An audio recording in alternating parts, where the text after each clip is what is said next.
नमस्कार। एक बहुत ही important news Russia Ukraine war से सामने में आ रहा है। न्यूज़ यह है कि एक सीक्रेट डॉक्यूमेंट लीक हो गया है बर्लिन से यानी जर्मनी से और माना जा रहा है कि 8 लाख से भी ज़्यादा नाटो ट्रूप्स डिप्लॉय होंगे यूक्रेन में। वाजिब बात है यदि 8 लाख से ज़्यादा नाटो के सैनिक जिसमें अमेरिका के सैनिक भी होंगे और जर्मनी के भी होंगे और अदर कंट्रीज़ के भी होंगे, यदि वो डिप्लॉय होंगे तो युद्ध में भाग भी लेंगे। यानी पहली बार ऐसा हो सकता है कि अमेरिका सीधे युद्ध में भाग ले, क्योंकि अभी तक अमेरिका सिर्फ पीछे से भाग ले रहा है।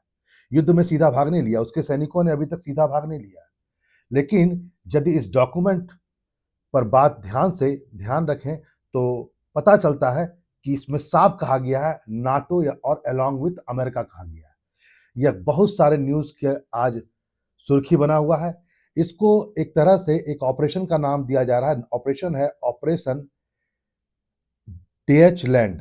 ऑपरेशन डीएच लैंड का नाम दिया जा रहा है, जो 100 पन्नों से भी ज़्यादा का एक दस्तावेज है जिसको लीक किया गया है।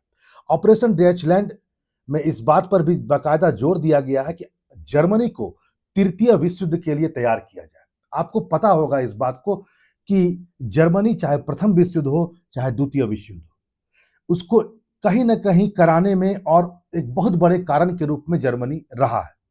और लगता है तीसरे विश्व युद्ध जर्मनी को अब लग चुका है कि शायद तीसरा विश्व युद्ध होगा और इसलिए ऑपरेशन डीएचलैंड को लॉन्च किया गया। 100 पन्नों का ये पूरा का पूरा डॉक्यूमेंट है जिसमें जर्मनी को खुद तैयार होना है कि वह युद्ध के लिए बाकायदा सब चीज तैयारी कर ले। यहां पर एक बात ध्यान रखेंगे, यह उस परिस्थिति में आया है जब उसके बाद ये आया है जब रसिया ने अपने डॉक्ट्राइन को चेंज कर दिया और पुतिन ने उस पर साइन भी कर दिया, न्यूक्लियर डॉक्ट्राइन, जिसमें साफ कहा है पुतिन ने कि यदि कोई गैर परमाणु राष्ट्र या कोई गैर परमाणु राष्ट्र हो और हम पर कोई गैर परमाणु हथियार से यदि बहुत बड़ा घातक हमला किया है तो हम न्यूक्लियर यानी एटम बम को डिप्लॉय कर सकते हैं। मतलब पुतिन ने साफ कह दिया है, चाहे वह परमाणु राष्ट्र हो या परमाणु राष्ट्र नहीं हो, यदि उसने कोई बड़ा हथियार प्रयोग किया है, गैर परमाणु राष्ट्र भी यदि कोई बड़ा हथियार प्रयोग करेगा तो हम सीधा सीधी एटम बम को डिप्लॉय कर देंगे। जब डिप्लॉय करेंगे तो इसका मतलब है यूज कर ही देंगे। और आपको पता है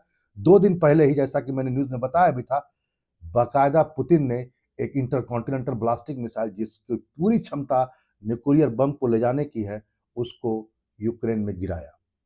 यहाँ पर एक बात और भी ध्यान रखें, वह यह है कि इस घटना के बाद जब ये घटित हुआ, रसिया ने जब न्यूक्लियर डॉक्ट्राइन को चेंज किया पुतिन ने, उसके बाद वहाँ जर्मनी की विदेश मंत्री, आपको पता होगा कि जर्मनी यदि मैं आपसे बात कहूँ, पिछले कुछ दिनों में यदि कहा जाए तो आप इस बात को भी जान लीजिए कि जर्मनी और रसिया के बीच संबंध बहुत ज़्यादा खराब हो गए और रसिया से ये डॉक्यूमेंट लीक होना, सॉरी, जर्मनी से डॉक्यूमेंट लीक होना इस बात को साफ जाहिर करता है कि जर्मनी और अब आगे बढ़ करके तैयार है युद्ध के लिए या युद्ध की तैयारी कर रहा है। आप इस न्यूज़ को देख सकते हैं, नवंबर 19 का न्यूज़ है 2024 में, जहां पर विदेश मंत्री जो है, क्या कहता है जर्मनी की, उन्होंने एक बहुत ही वक्तव्य, शक्तिशाली वक्तव्य दिया पुतिन पर। जब पुतिन ने अपने न्यूक्लियर डॉक्ट्राइन को चेंज किया और ये बात कह दिया कि यदि गैर परमाणु राष्ट्र भी कोई मिसाइल का यूज़ करता है तो हम उस परमाणु डिप्लॉय कर सकते हैं। उसके बाद वहाँ की विदेश मंत्री ने एक बहुत ही ज़बरदस्त वक्तव्य दिया, भाषण दिया। विदेश मंत्री का नाम है एनालिना बैरबॉक। एनालिना बैरबॉक जो है, उन्होंने बाकायदा कहा कि पुतिन हमारे डर से खेल रहे हैं। पुतिन हमें डरा रहे हैं, हमारे डर से खेल रहे हैं, लेकिन हम पुतिन से नहीं डरते हैं। बाकायदा इन्होंने कह दिया, यानी कि बैरबॉक ने कह दिया, हम उनसे नहीं डरते हैं, वो हमारे डर से खेलना बंद करें। हमारा डर ही सबसे बड़ा हमारा दुश्मन है। यहाँ पर इस बात का आपको समझ में आ गया, यानी सीधी-सी बात है, जैसे ही पुतिन ने बाकायदा न्यूक्लियर डॉक्ट्राइन को चेंज किया, वैसे ही आपको ये न्यूज़ सामने में आया, जो लीक हुआ कि अब नाटो तैयार है। शायद जर्मनी से ये डॉक्यूमेंट लीक हुआ और जर्मनी यदि इसमें इन्वॉल्व बहुत अच्छे तरीके से है।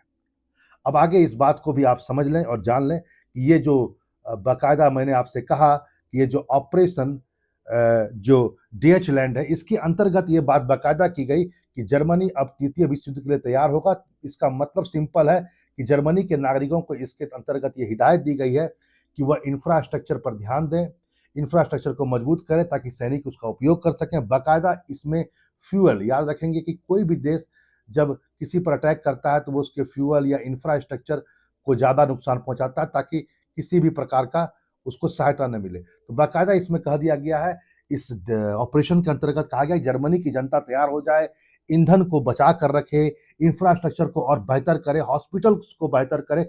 ईंधन में जैसे कहा जाए कि उन्होंने बाकायदा कहा कि सोलर पैनल का यूज़ कीजिए और बाकायदा पवन चक्कियों का प्रयोग कीजिए, उस एनर्जी पर ज़्यादा फोकस कीजिए। कल को युद्ध होगा तो सबसे पहले आपके सप्लाई, फ्यूल सप्लाई चेन को ही डिस्ट्रॉय किया जाता है। कोई भी देश सबसे पहले यही काम करता है। तो यानी अब जर्मनी इस ऑपरेशन के द्वारा अपने नागरिकों को भी तैयार कर रहा है वर्ल्ड वॉर के लिए। वैसे एक बात मैं आपको बता दूं कि नॉर्वे और स्वीडन जैसे देश भी बहुत ज़्यादा चिंतित है क्योंकि न्यूक्लियर वेपन का यूज़ करते नहीं है और ये भी चिंतित है और हाल में इन्होंने भी कई दस्तावेज बाहर किए हैं जिससे ये पता चलता है कि वह वहाँ के नागरिकों को ये संदेश दे रहे हैं कि आप क्या कहता है तैयार हो जाइए युद्ध के लिए। वो भी बाकायदा अपने नागरिकों को कुछ दस्तावेज दे करके इसको युद्ध के लिए तैयार कर रहे हैं। यहाँ पर आज आप इस बात को भी जानें कि आपको पता होगा कि युद्ध जो है बाकायदा, चाहे वह 2 क्षेत्रों में युद्ध हो रहा है, 1000 दिन से ऊपर हो चुका है रसिया और यूक्रेन के बीच युद्ध। उधर इजराइल का युद्ध भी लगातार चल ही रहा है। विश्व में 2 बड़े युद्ध हो रहे हैं। यहाँ पर एक दिलचस्प बात आपको आज ये भी जाननी चाहिए, आप लोग सब शायद जानते होंगे। यदि आप देखेंगे तो इन दोनों देश, जो दो देश के बीच में लड़ाई हो रही है, जैसे कि मैंने आपसे कहा रसिया यूक्रेन और इजराइल और हमास के बीच जो युद्ध हो रहा है, दिख तो रहा है केवल यही 4, यानी इजराइल, हमास और यूक्रेन और पुतिन साहब। लेकिन सच्चाई यह है इसके पीछे अदर एक्टर्स भी हैं जो पीछे से गेम कर रहे हैं और ये पीछे से गेम करने वाला कोई और नहीं है, अमेरिका और ईरान है। सच्चाई यह है, यदि मैं आपको सिंपल शब्दों में कहूं तो ये दोनों देश स्पॉन्सर्ड स्टेट के रूप में आपको नजर आएंगे। दोनों देश स्पॉन्सर्ड कर रहे हैं। यहां पर एक अजब सी बात है, जैसे कि मैंने आपसे कहा ईरान हिजबुल्लाह हो, चाहे वह हमास हो या हैती हो, इसको इस्तेमाल कर रहा है किसके विरुद्ध? इजराइल के विरुद्ध। और वैसे ही जो बाइडेन यानी अमेरिका यूक्रेन को इस्तेमाल कर रहे हैं। लेकिन यहाँ पर जो दिलचस्प बात है जिसको आप सबको जानते हैं वो यह है कि यहाँ पर जो कॉमन चीज आपको नजर आएगा वो है अमेरिका। अमेरिका दोनों जगह इन्वॉल्व है, यूक्रेन के साथ भी और इजराइल के साथ भी। जग जाहिर है अमेरिका बिहाइंड द ऑल। सच्चाई ये है अमेरिका सभी के पीछे खड़ा है। यदि आप देखें कि आखिर अमेरिका को क्या इंटरेस्ट लगा हुआ है इन दोनों युद्धों के पीछे, तो आप इस बात को समझ सकते हैं।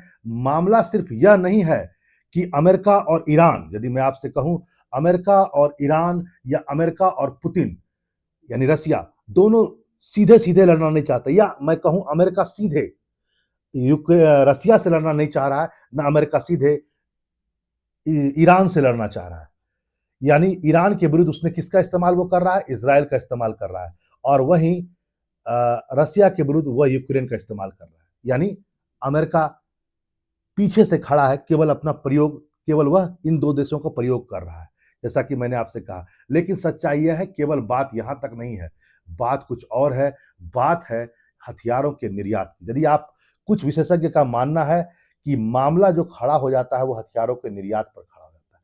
अमेरिका आज तक के पूरे इतिहास में यदि कहा जाए एडवांस वेपन से लैस रहा है हमेशा, और विश्व के सबसे बड़े हथियार निर्माताओं में से एक है। बहुत फायदा हमेशा हुआ अमेरिका को, और अमेरिका इसको बनाए रखना चाहता है। इस हथियार के निर्यात पर अमेरिका अपना वर्चस्व कायम रखना चाहता है। लेकिन हाल फिलहाल में उसे बहुत चुनौती मिल रही है। चुनौती है जैसे जैसे जैसे चाइना। चाइना दिनों दिन, यदि मैं आपसे कहूं, चाइना दिनों दिन अपने एडवांस वेपन को बढ़ा रहा है, उसके एक्सपोर्ट को चुनौती दे रहा है। पुतिन हाइपरसोनिक मिसाइल्स का बना बना करके अमेरिका को, उसके वर्चस्व को, उसके निर्यात के वर्चस्व को चुनौती दे रहा है। और यदि मैं कहूं इसमें पीछे अब तो ईरान भी नहीं रहा। ईरान भी अमेरिका को अब चुनौती दे रहा है, और माना जाता है ईरान ने भी कई बड़े मिसाइल्स को एक्सपेरिमेंट किया। आपको पता होगा रसिया यूक्रेन वॉर में बाकायदा ईरान का ड्रोन काम कर रहा है। तो ईरान भी अब हथियार के निर्यात में आगे बढ़ चुका है। वैसे देखा जाए तो टर्की, यदि मैं बात कहूं टर्की की, तो टर्की ने भी 5th जनरेशन फाइटर प्लेन बना लिया। अमेरिका के लिए चिंता का विषय है। वैसे ही पुतिन ने जबरदस्त एयर डिफेंस सिस्टम बनाया हुआ जिसको S-400 कहा जाता है। बहुत ज्यादा उसको सेल हो रहा है। अमेरिका को ये परेशान कर रहा है बाकायदा। अमेरिका दोबारा चाहता है उसी वर्चस्व को कायम करना। युद्ध के पीछे अमेरिका की यह मनस्थिति हमेशा काम करती है और इसका अंतगत वह परिणाम तो यही होगा, वो यह है कि अमेरिका अपने आप को सुपर पावर बना के रखना चाहता है। सच्चाई यह है, युद्ध के पीछे जो मनस्थिति है, जो मानसिकता है, वह सुपर पावर की है। अमेरिका को सुपर पावर की एक तरह से चुनौती मिल रही है, चाहे वो यूरोपियन यूनियन हो, चाइना हो, इंडिया भी इसमें शामिल है, चाहे वो ब्राजील हो या रसिया। अमेरिका को चुनौती मिल रही है और अमेरिका इन युद्धों के माध्यम से एक तरह से वेपन्स पर के निर्यात को भी बनाए रखना चाहता है और अपने सुपर पावर के एटीट्यूड को भी बनाए रखना चाहता है। यहाँ पर इस बात को भी ध्यान रखें, वह यह है कि महज अब कुछ दिन बचा हुआ है जब ट्रंप राष्ट्रपति पद का शपथ ग्रहण लेंगे और ट्रंप ने बाकायदा कहा हुआ है कि मैं 24 घंटे के अंदर यूक्रेन वॉर को बंद कर दूंगा। वैसे जेलेंस्की ने से भी इस बात को बाकायदा कहा था अपने इंटरव्यू में कि हमें पता है कि जब ट्रंप आएंगे तो वो युद्ध को बंद कर देंगे। लेकिन कैसे युद्ध बंद होगा, किन परिस्थितियों में बंद होगा, क्या अमेरिका हथियार को रुकवा करके बंद करेगा या रसिया को घुटने पर लाकर बंद करेगा, जेलेंस्की इससे परेशान है। और अब परेशान होने की बारी आ गई है रसिया की। जो ये डॉक्यूमेंट लीक हुआ है जिसमें बाकायदा कहा गया है कि अब नाटो के सैनिक 8 लाख सैनिक डिप्लॉय होंगे, यानी सीधा कहा जाए पहली बार अमेरिका सीधा इस युद्ध में पड़ेगा। अब तक अमेरिका सीधा युद्ध में नहीं पड़ा है। अमेरिका अपने रिसोर्सेस को, अपने ह्यूमन रिसोर्सेस को बचा कर रखना चाहता है। ठीक है, युद्ध में क्या होगा परिणाम, वह तो अब बता नहीं सकते हैं। आगे देखते हैं फिर एक नए टॉपिक को। नमस्कार।